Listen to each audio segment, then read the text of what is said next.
Hello, everyone. Welcome. My name is Sama Kokabi, and I'm the Programs Manager at the Gardiner Museum. Welcome to our annual Diane Wolfe Lecture as part of Gardiner Museum's lecture series. You will notice your mics and videos are muted and the chat option has been disabled. There will be a Q&A following today's lecture, and so we invite you to send us your questions through the Q&A function at any point. Please note that this lecture is being recorded and made available at a later date on Gardiner Museum's YouTube channel. Although we are joined today virtually, I would like to acknowledge that the Gardiner Museum operates on the ancestral and traditional territory of the Mississaugas of the Credit, the Anishinaabe, the Chippewa, the Haudenosaunee, and the Wendat, and is now home to many First Nations, Inuit, and Métis peoples. The community we work in is the home to many Indigenous peoples from across Turtle Island, and we are grateful to have the opportunity to learn and live on this land. Today's lecture will be moderated by University of Toronto and Gardiner Museum's postdoctoral fellow, Juliana Ramirez Herrera, where she is conducting provenance research on the collection of ancient American ceramics. Juliana received her PhD from Harvard University in the history of art and architecture. She also specializes in Indigenous arts from pre-conquest and early colonial Panama, Colombia, and Caribbean. I will now hand it over to Juliana to introduce our guest speaker. Hello, everybody. It is a pleasure to be here with you today. Thank you so much for joining us. We are very excited to welcome our speaker, Dr. Daniela Castellanos Montes. She will present her lecture, Envious Pots, Affects, and Pottery Making in Andean Colombia. Dr. Castellanos Montes is an assistant professor at the Department of Social Studies at ICESI University in Cali, Colombia. She has conducted long-term fieldwork among the Aguabuena pottery community in Colombia, combining ethnographical and archaeological methods. Her research on pottery making focuses on the interconnectedness of humans and materials, affects, and the discarded as both material and analytical lenses into the life worlds of rural potter communities. Her work has been published in several international journals, and recently she curated the exhibition Envious Pots, Flows and Connections in a World of Clay at the National Museum of Colombia.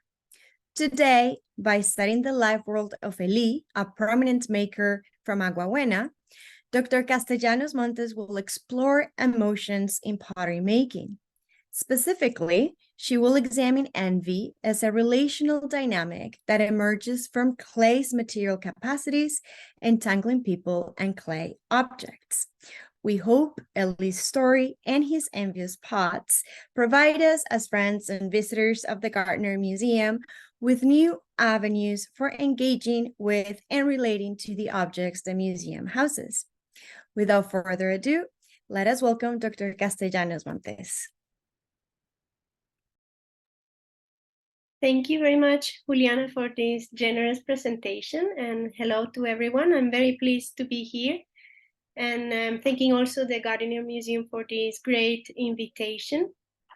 I'm very happy to be able to share to you all some of my research and why that I'm actually talking about envy in relation to clay pots.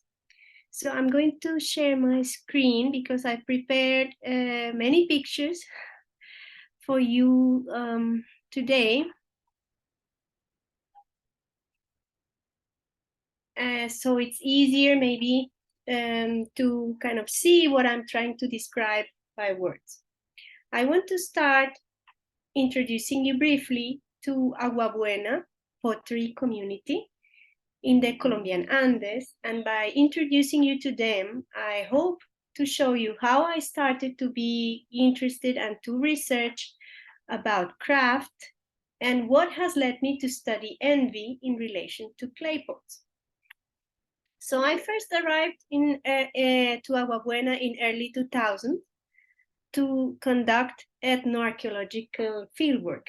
Maybe some of you might not be familiar with the term, so I'll explain briefly what ethnoarchaeology is.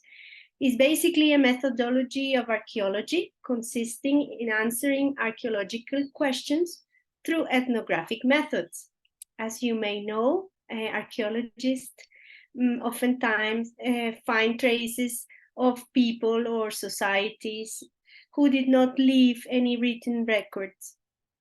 And one useful way of enriching our archaeological interpretations is to observe activities and dynamics as they happen in a living cultural system.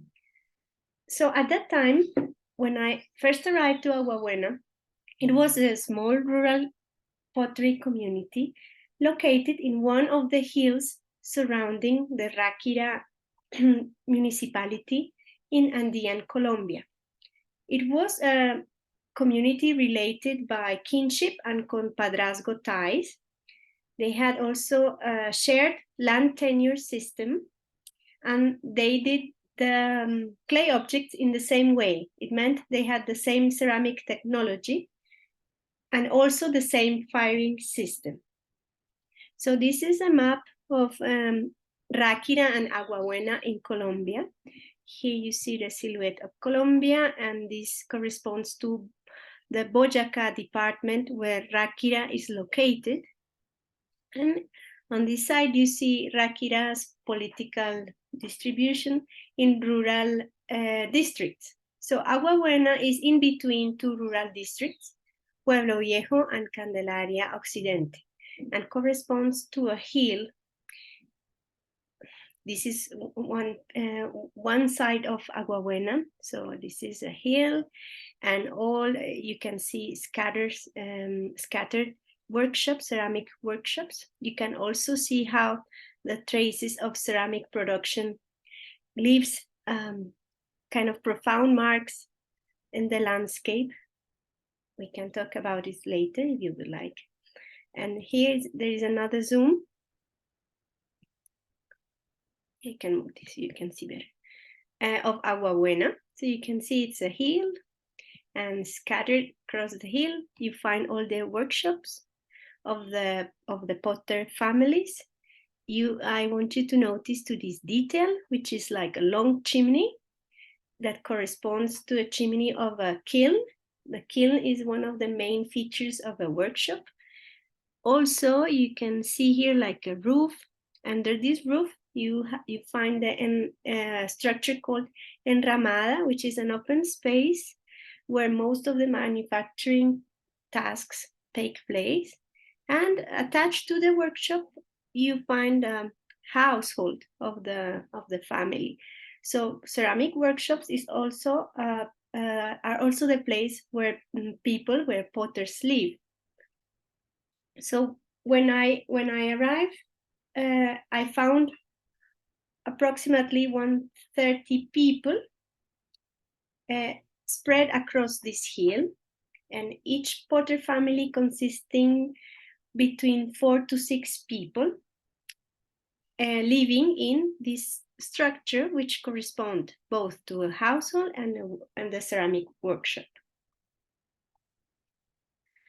When I came, many potters told me that things had changed during 50 years. So, and the main change had to do with the sexual division of labor. So when I visited them, I found both men and women doing manufacturing pots. But this wasn't one of the major changes, because they explained 50 years before, only women were performing these tasks. They, at the time I met them, they were manufacturing mainly decorative vessels used as plant vessels, and did no longer do cooking pots. This change corresponded also to another transformations in the making of vessels, dealing with body techniques and firing techniques. So cooking clay pots were done by women using modeling technique and as opposed to coiling technique that was performed by both men and women. Let me show you. Oh, how do I? Oh, give me a second. Okay, so you can see here a man performing the coiling technique. Basically, he adds coils until he reaches the dimension that he wants for this clay vessel, which will then be used as a plant vessel. And here you can see a woman doing a modeling technique used mainly for cooking clay pots like this one. You can also see that the man is sitting in front of a wheel, which is not an electric wheel, it's a mechanic wheel. And while she is kneeling on the floor. So this is what I was telling you about, that this transformation in the modes of production are related also to changes in the body techniques associated to manufacturing ceramics. Another important change that I was able to observe at the time I came to Aguabuena had to do with adjustments in the workshop. So here is one of a ceramic workshop that we could call more traditional, or like a household or domestic mode of production. I want you to notice the kiln. This is a small kiln made of adobe, bricks, and also of broken pots in the walls, and uses timber as fuel. And you can also find like an adobe house with a straw roof. And this one is like a new infrastructure that they were building at the time with bricks and like a modern roof. And most of the activities for manufacturing were performed in this open area or patio. And here you can see some of the vessels that they made, and that they had a small crack, and they were reused for storing water, basically. So this corresponds to one type of ceramic workshop that at the time I came, it was basically disappearing, or it was one of the last workshops that was performing manufacturing and all the process of clay, of making pots in this way. And most of the workshops that I found were like this. You cannot see the household would be in this side, but the picture focuses on the workshop. So this is the enramada that I was telling you about, this open space that has a roof and where most of the activities for manufacturing pots take place. And I notice the long chimney of a kiln. This kiln is a bigger kiln made of bricks. It has chambers, and the fuel is coal. So I think I have here, next picture, it's like, oh, sorry, the diagram of how does it look, this coal kiln. So you can see it has like chambers and a dome and this big chimney. And oftentimes this big chimney has on the top this beautiful detail, which is a cross. Most of these families are Catholic, and they also have a pot on the top, and this pot is the emblem of a family. So it would basically reveal what is the speciality of this workshop. And it also has the inscription of the year in which it was built, the kiln, and sometimes the name of the man who built it, and the name also, but not sometimes also it has the name of the owners of the workshop. And this detail is very, very interesting because it also reveals some beliefs around the ceramic manufacturing process. So the cross would be to keep away witches that are said to be flying overnight, because firing is a very risky task that can that can bring harm to family as well as to pots.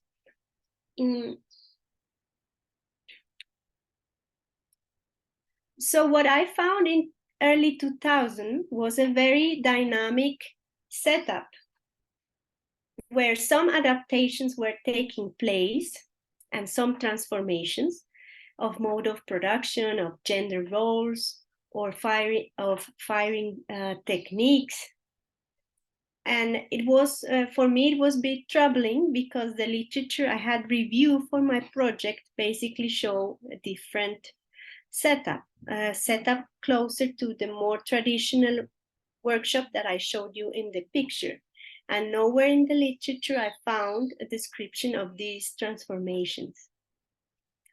So I started to do a mapping of each workshop, documenting also the life cycle of clay objects.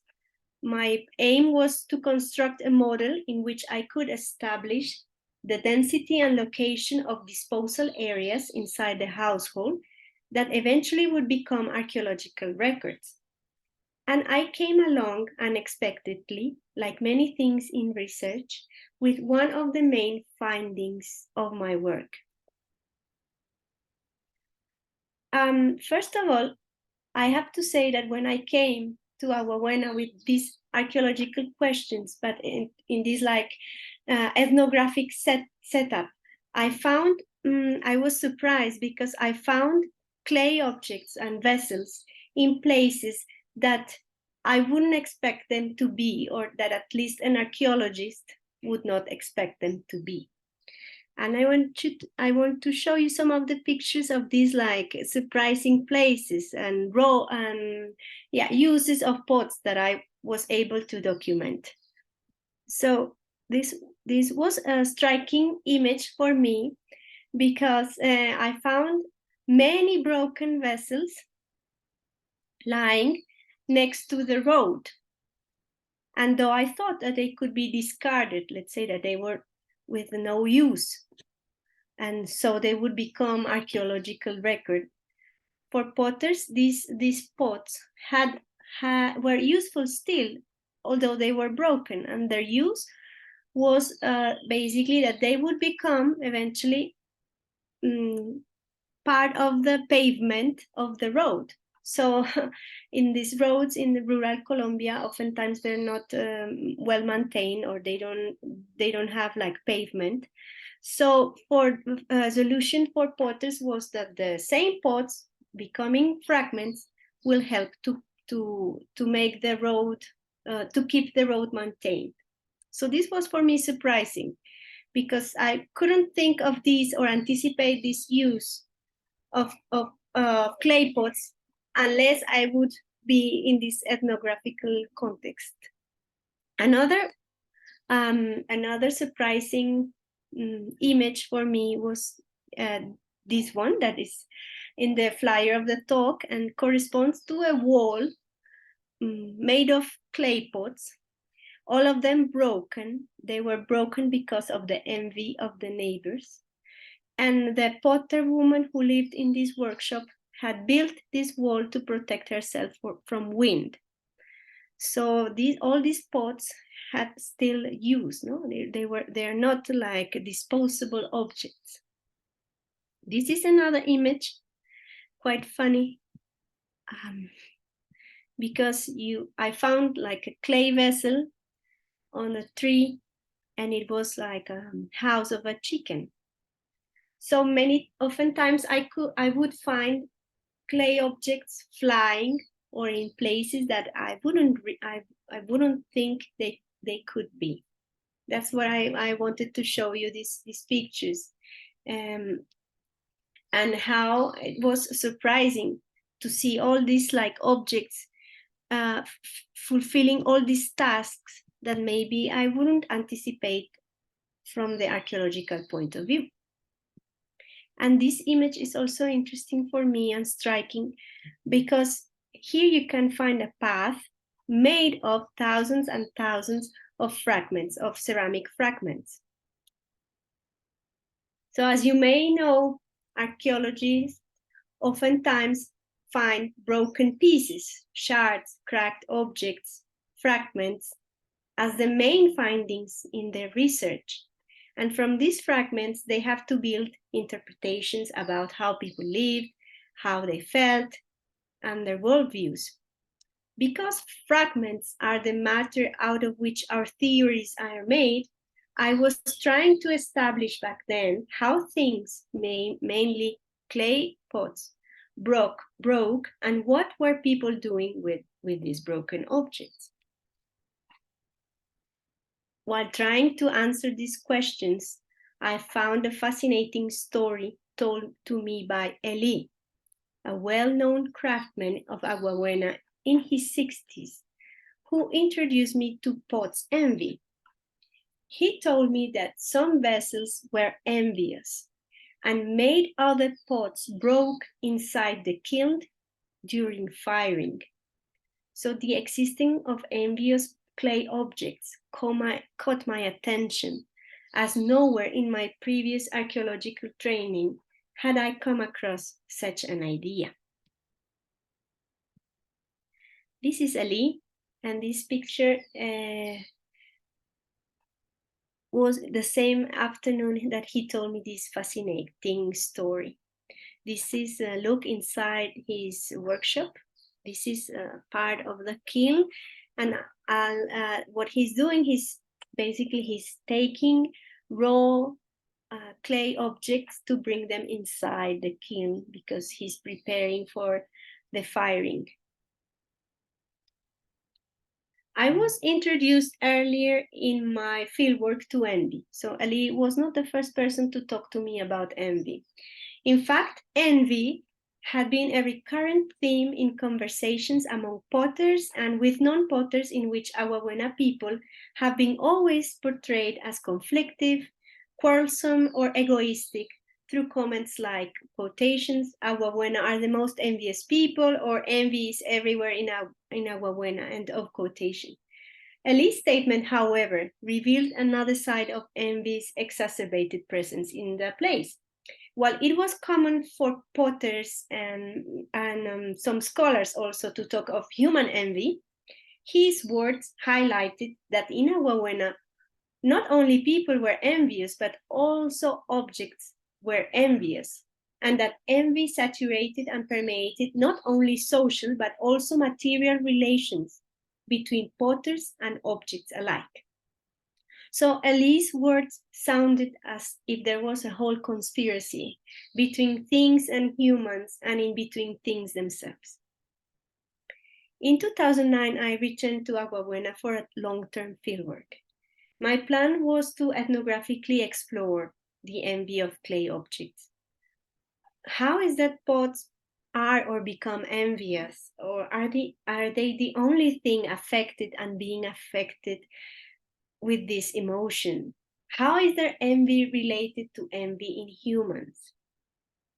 These were some of the questions I had at that time.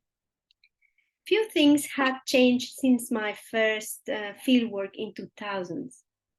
The main change was the presence of a larger group of non-local urban people who were starting to settle in Aguabuena, buying land from potters.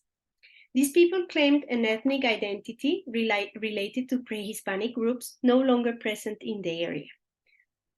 And they were involved in what we call a re-indigeneity process that was also going on in other parts of Colombia. So the newcomers, although not fully integrated to the potter community that was living there, became soon an important actor in the whole dynamic of the place.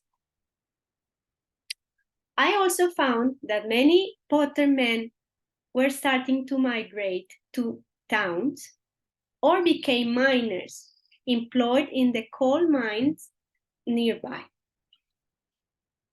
This was a contrasting situation because in the literature and also in some discourses of institution state institution or private institution dealing with crafts or dealing with heritage, the discourse is kind of like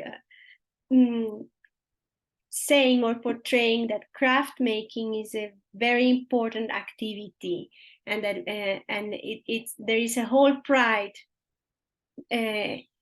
about it.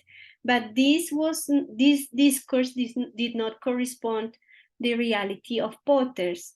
Many of them actually wanted to escape crafts, and by no means they wanted their children to become potters.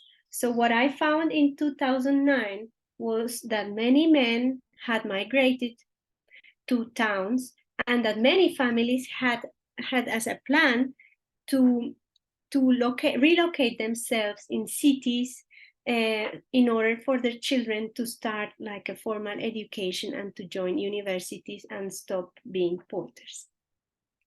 The idea was that the pottery making involved a great deal of sacrifice that was not worthy, because at that time, and it's still going on, potters were depending on middlemen, and these and the relation they established to middlemen was oftentimes of exploitation. So I've described more or less the context in which I've been doing my research and how it has changed over time, and how I found or I was introduced to Pot's envy. What I want to do now is to explore in more detail Ellie's story, and by doing that, to try to develop an explanation for this envy of pots. So taking seriously envy as a plausible explanation for a crack of a pot introduced me to the life of things and the life of materials. I want to explain my point through some other ethnographic details that I've encountered in Aguabuena over the years. So Ellie classified pots in his workshop according to size, type, color, which are attributes that we also use in archaeology, but he also used in his classification other attributes which, though having technical implications, were not so technical outside this world. One of these attributes that he used to classify his objects was envy. So he could find more envious objects and less envious objects. Among all the clay pots that he manufactured in his workshop, he found that boteros, this is the name that he gave to these clay pots, are the most envious. That meant that he had to be very careful while piling them inside the kiln's chamber before firing them. And he said to me, open quotation, "It is better not to put other vessels next to boteros, otherwise they might make them crack because of their envy," end of quotation. In this picture, you can see Ellie's son, at that time like a small child, passing raw vessels inside the kiln. This is a neighbor and friend of Ellie who is helping him to distribute in a proper way the vessels, making sure to leave good space in between these objects so the hot air can circulate, and then minimize any risk during the firing.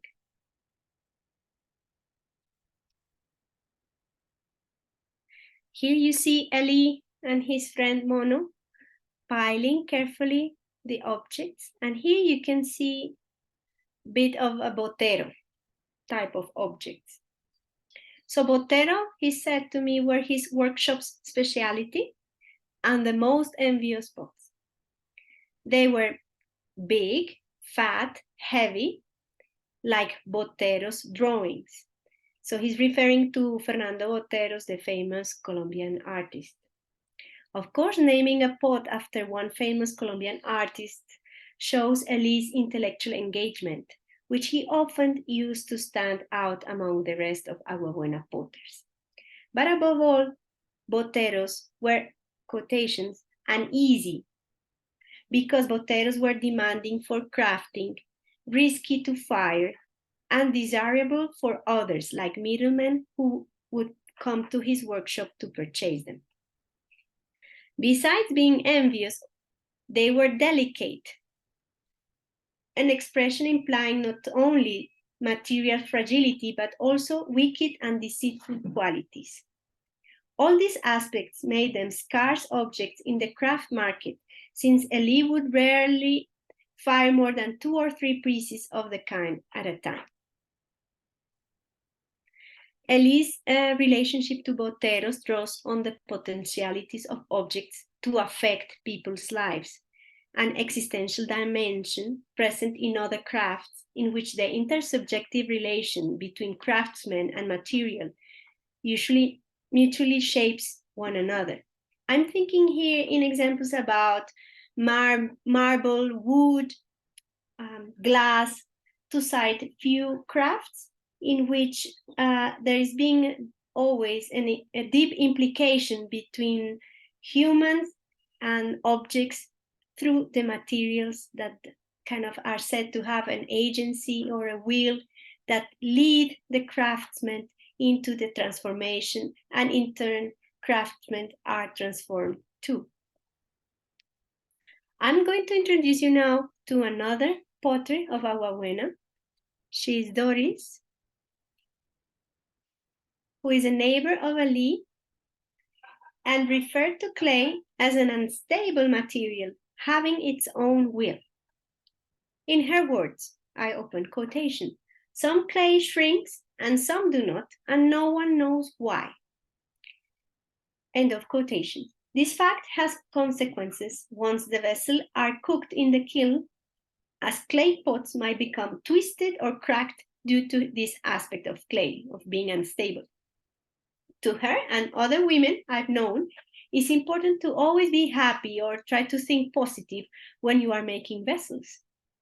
If you had a bad day or have anger, then the vessel will not come out in good shape. Perhaps the bad temper of Elie explained why he had many losses inside the kiln, at least from the point of view of potters like Doris. Elie, instead, explained that many broken pots during the firing due partly to the bad quality of the clay that envious neighbors have led him, and the very same envy of his clay objects towards another inside the kiln. So here you can see Doris shaping a pot. I'll explain later what is she doing and what is that I want you to notice in the following pictures I'm going to show. So clay, unlike you might think, is a very scarce material in Aguabuena, and most potters have to buy it from providers who bring it from different mines in the region. Although few workshops still keep some small mines, small-scale clay mines in their plots and sell it or lend it to other families. In Elie's case, Doris was the one who oftentimes helped Elie when he was short of clay. So going back to the previous idea about the intersubjective relationship between materials and craftsmen, in Aguabuena, clay is said to get the vitality of a potter by means of transferring the heat of a potter's body into clay, said to be a cold material, making it plastic and therefore easy to shape. This heat that the potter transferred to clay is more complex than just body temperature and refers also to the vitality of a potter, of being alive. In other words, potter's own life gets transferred to the pot via clay. However, clay has its own vitality that then gets enmeshed into potters' lives, as we saw from Doris' story.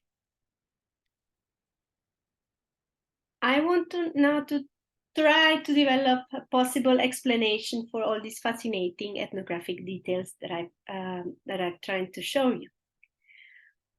So how is it possible for clay pots to be envious?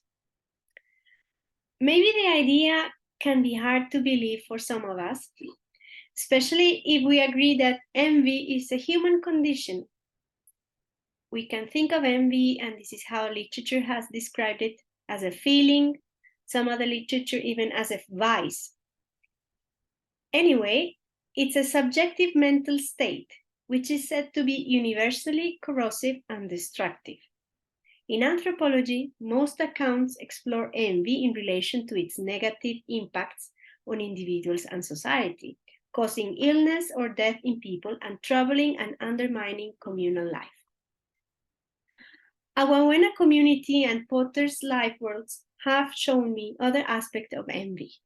Instead of seeing it only as abstract or generic emotion or mental human quality, I want to consider the materiality of envy, both as it is embedded in materials and through its affect in potters and their things. I use the word affects because this is a concept that allows me to explore the role of sentiments in social life and their agency to activate processes which are never finished or completed, but always in becoming. This relational capacity also stands for the power of transforming into something else, bringing to the fore the intensity and indeterminacy while enlarging the semantic and phenomenological study of emotions, otherwise thought of as discrete units of analysis. So one way of thinking through envy of vessels is exploring the ways objects and people are tied. Clay objects are often seen as extensions of potter's body. This is nothing new. Indeed, the anatomy of pots and their making follows the anatomy and body of its maker. Let me expand on this through the Aguabuena case. Ellie, like the rest of Aguabuena potters, named pots' morphological attributes after body parts. So the rim is called bordo, boca or mouth. The handle, it's called ear or oreja. The body is called barriga or belly. The base is called as or culo.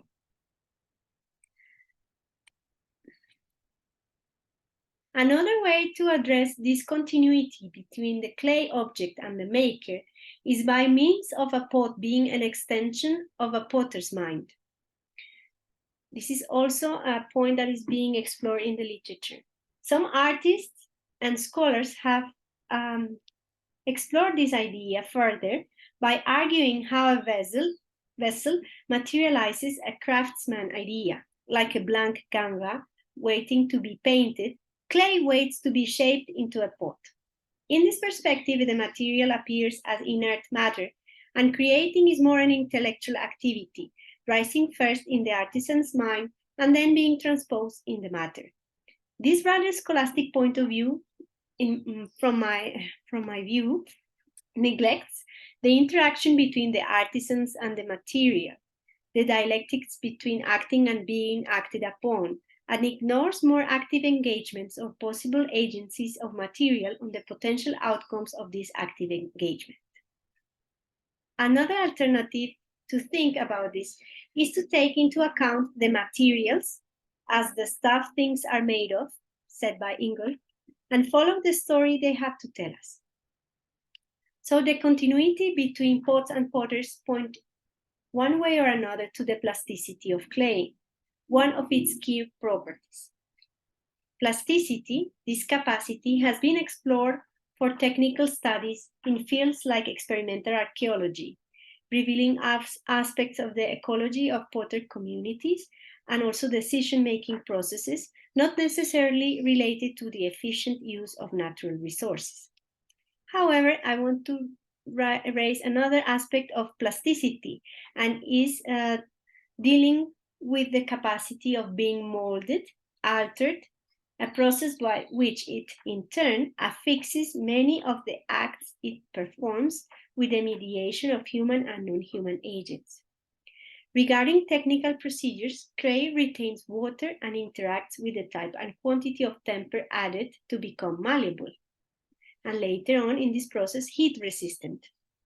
Moreover, it records the body imprints as part of the very same process. Thus, while being altered, clay bonds body imprints and matter, copying or mimicking aspects of the maker and the environment, meshing them to its own vitality, which later will give the object its identity. Okay. Accounting for Ali's case, the plasticity of clay refers to the capacity of pots to be envious. The engagement between him and Boteros brings a very striking type of extension in which envy becomes a key part in the pottery making ecology and the conflictive quality of clay. Like in many other cases in which creations turn against their creators, pots contend with their potter and other vessels, putting him, his family, and clay object survival at risk, as envy of Boteros can bring great loss represented in the breakage of other vessels during the firing. Meanwhile, the hardship Ali has had to bear from his pots informs us of the multiple affects channeling through this close and uneasy relationship between potters and pots. Materials led me into envy's materiality. Clay proved to be a raw material for pottery making and for envy alike. Furthermore, it became a conductive material of envy because of its plasticity, which embraced and was embodied in potter's selfhood and his engagement with the world. In 2021, I came back to Aguabuena with a group of students from my anthropology department. Many of my good friends and informants have passed away in the meantime, including Eli. I found a very different place. Many potter families that were in 2000 thinking to migrate had indeed migrated. Only few potters stayed, and some of them managed to buy trucks and become middlemen themselves, also adjusting their manufacturing process with the use of electric wheels and molds. The foreign people I referred earlier in my presentation have grown in number and established themselves with more land. In the meantime, another type of newcomers had started to come to the place and settle in Aguabuena. I refer here to Venezuelan migrants, many of whom who are now living in the workshop of the potters I met in 2000, and who are becoming potters themselves. Because either they were potters back in Venezuela or they are learning the craft from the Aguabuena people that have stayed.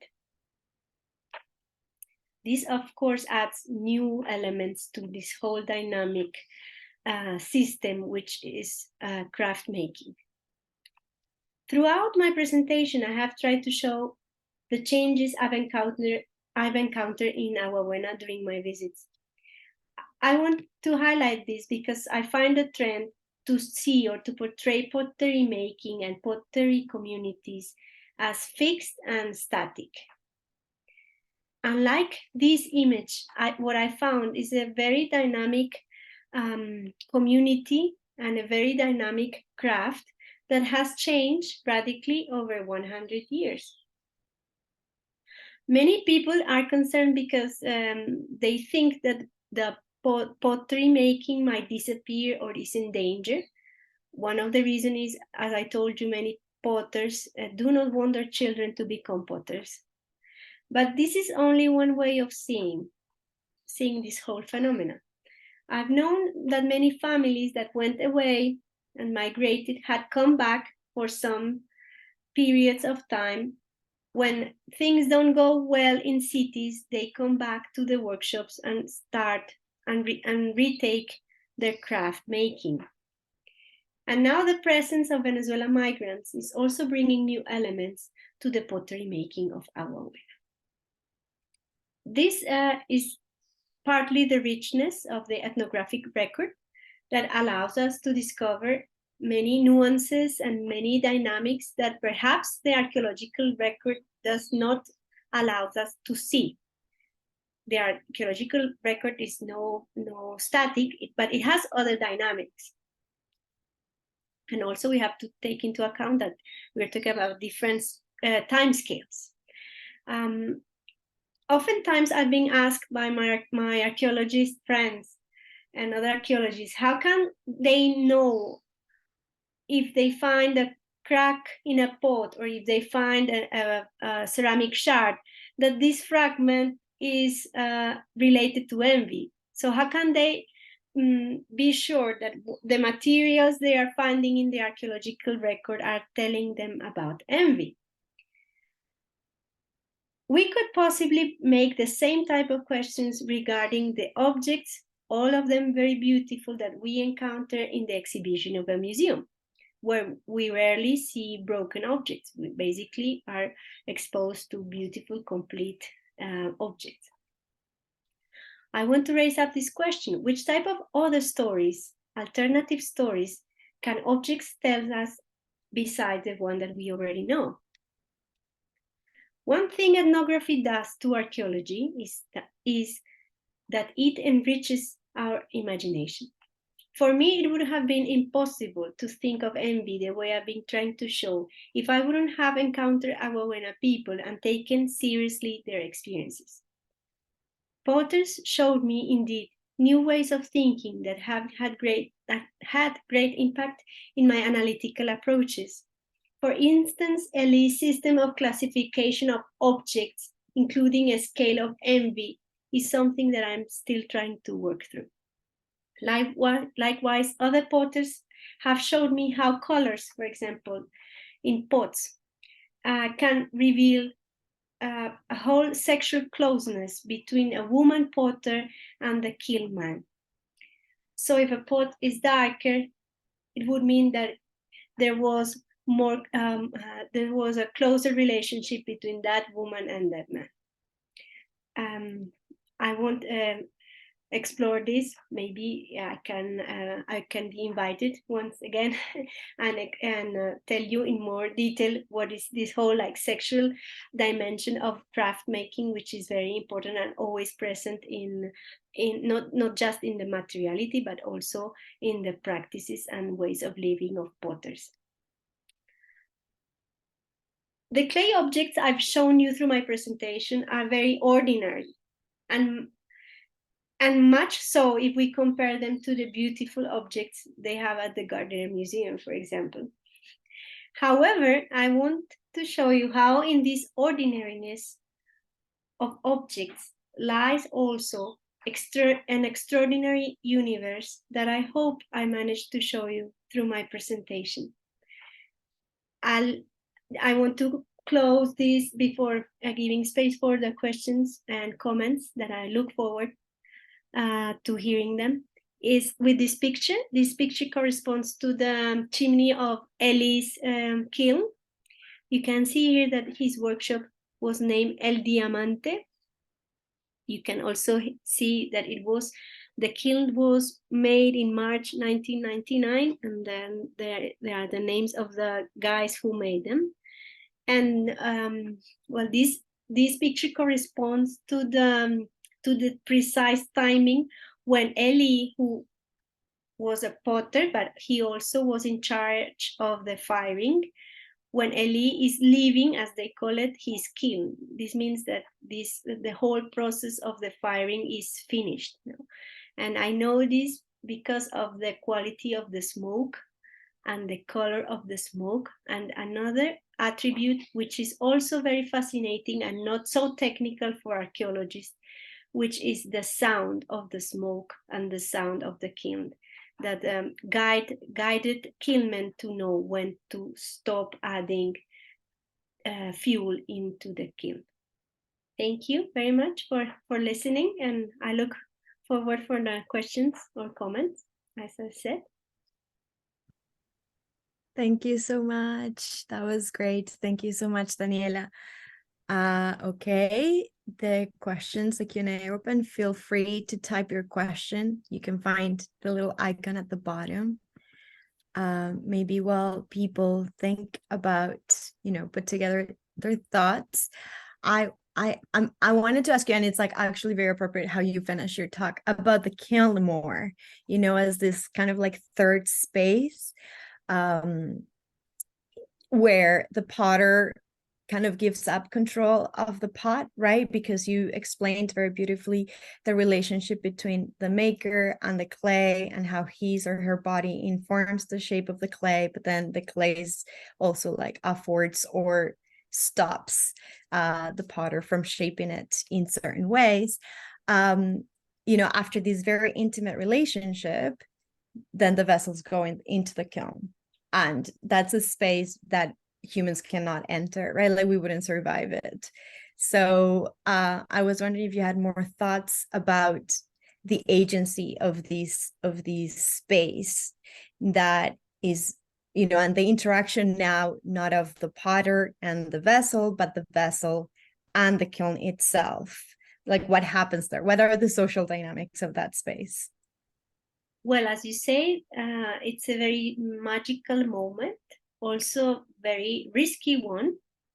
So the whole firing process could be up to 40, 60 hours, depending on the kiln's capacity and how loaded it is inside. And imagine that the work that you put for a whole month might disappear in one night, because then when you open the kiln, you will find all your pots damaged or cracked. So this is indeed a very risky and special moment.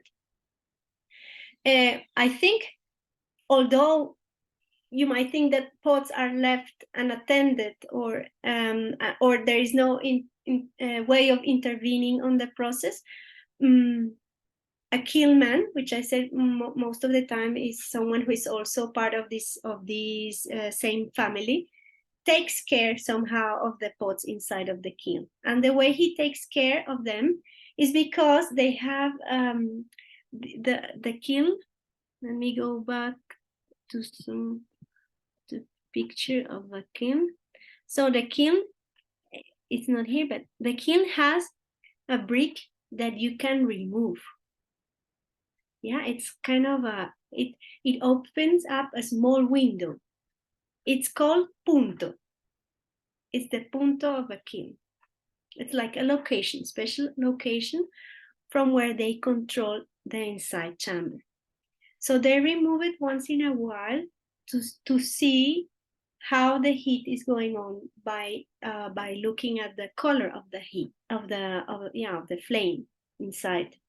And also how pots are transforming because of the color. But also, some of them, they said they encounter women inside the chamber.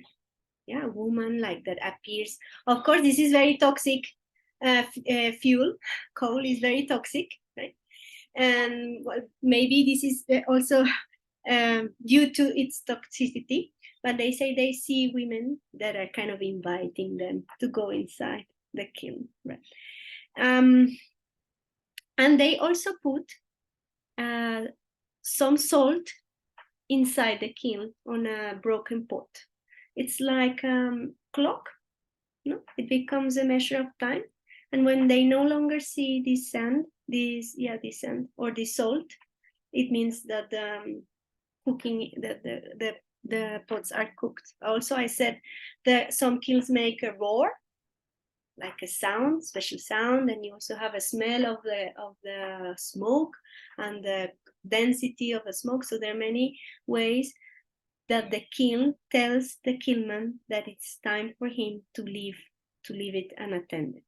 So though you might think it's not direct control, I think potters don't abandon their pots. Though this is a journey, both for the pots and for the families. And you might have unexpected results at the end of this whole journey. And also the kilns are said to have their own social life, because kilns are made by some men who have the skills to make them. And in their making, they say that they are like resabiados, that they're uneasy, no? Some of these kilns. So this is also some anthropologist, she wrote about this in the 70s. She wrote how they had to do a communal exorcism to kilns in Ráquira, because people believed that they were possessed by some evil spirits, because there were numerous breakages in the kilns during a whole month of firing. So they had to bring priests to spread holy water to the kilns and to relieve them from the evil spirits. So, and oftentimes you find many religious images at the entrance of a kiln, and also, so it's kind of it's a rite of passage, no? The whole moment of firing, and it's and this is very interesting, because for pottery making, usually some people have focused mainly on the manufacturing process, not so much on the firing. And the firing, I think it's crucial also, because it's one of the archaeological features you can find more easily in the archaeological record, no? Or you can have more ways of tracing it than many other manufacturing techniques that they don't leave many archaeological traces. So there is a whole thermodynamic, let's say, theory going on in this moment that involves also religious beliefs. And in the case I was explaining with the crosses on the chimney, witches that are flying, and then they say they whistle, and when they whistle, the pots might break as well. So, and some of the mottos for these witches to whistle is because actually they are also very envious of pots and envious of potters. Thank you so much. That's all so fascinating. We have two more questions. One is, I'll read it. Have the new migrant workers changed the production process in any ways? And do they bring different interpretations of the pots? And I'll read the second one so you can answer both of them together. The second one is about this extension, the pot's extension of the body. And so the person that's asking the question wants to know if the pots are ever seen as members of the potter's family. Okay, well, thank you for the questions. Indeed, this is a fascinating topic. I wasn't expecting to find Venezuelan migrants as potters when I came in 2021. And for me, it was quite surprising, because this family, at least the one I visited, they were having electric wheel. And they were also making some, not just clay pots, but also, let's say, tablets for kitchen and for floors. So they were innovating somehow. Like, right? Tiles. Yes, thank you. Tabletas. So this is something they wouldn't do in Aguabuena. And they were trying to establish themselves, right? And also to get integrated into Aguabuena's dynamics. This actually is a very fascinating topic that I don't have any data at the moment. I only kind of had this first impression, of encountering these Venezuelan families there in Aguabuena, doing pottery making, and also seeing how they were trying to establish new ways of manufacturing by using electric wheel, and new ways of new types of clay objects, or kind of more innovating. I don't know how long would this innovation last, because there's also a strong disposition in bodies and minds to keep doing the same thing you do, right? This is called habitus, which is like a structuring history that structures the way kind of you assume new practices. So for me, it's a kind of fascinating opportunity to keep doing research there. I've been already for more than 20 years visiting Aguabuena, and though I've started other projects in other parts of Colombia, I still can't get away from this fascinating world that is so dynamic, as I showed. So your question actually allows me to think of new ways of keeping up my research. And indeed, this would be a fascinating topic to see how these Venezuelan migrants and the craft they bring and their skills they have kind of interact with the Aguabuena system, and how they innovate or not, and also what type of relationships they make to these potters, no? How kind of like they're integrated. And the second question, I think there is a whole idea of these pots belonging to a family or to a household. And this is very interesting also because the pots, they look the same in every workshop. Or this is what the impression like an outsider like me have. All of them, they make the same objects. They look the same in the same way. And this is one reason why there could be so much envy, because the envy is being thought as a mechanism, kind of a leveling mechanism in a community, right? When they do the same, so you don't stand out. But although you might think they look the same, potters can identify their pots by small details that are anatomical. So they will tell you, this vessel, for example, this one that he has, the child has, would be the way to differentiate it is through the rim, or through the handle, or through the peak of a jar. No, in these small details that are named after body parts, they will be able to identify which potter did that vessel. And it has to do with the mimicking aspect of the clay, no, of this like body imprint taken and transformed by clay itself. So this means that though it's a very standardized production, there are still details that reveal who did what.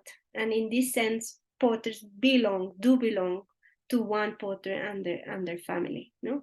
But then you need like a closer look, a look that, for example, archaeologists, we don't have that type of look. We have our scale in which we look, it's a different scale. So this is also another way of enriching our own systems of classification and of thinking about and through objects. That's really interesting. And it reminds me of like parents of twins, right? And they're like so capable of identifying.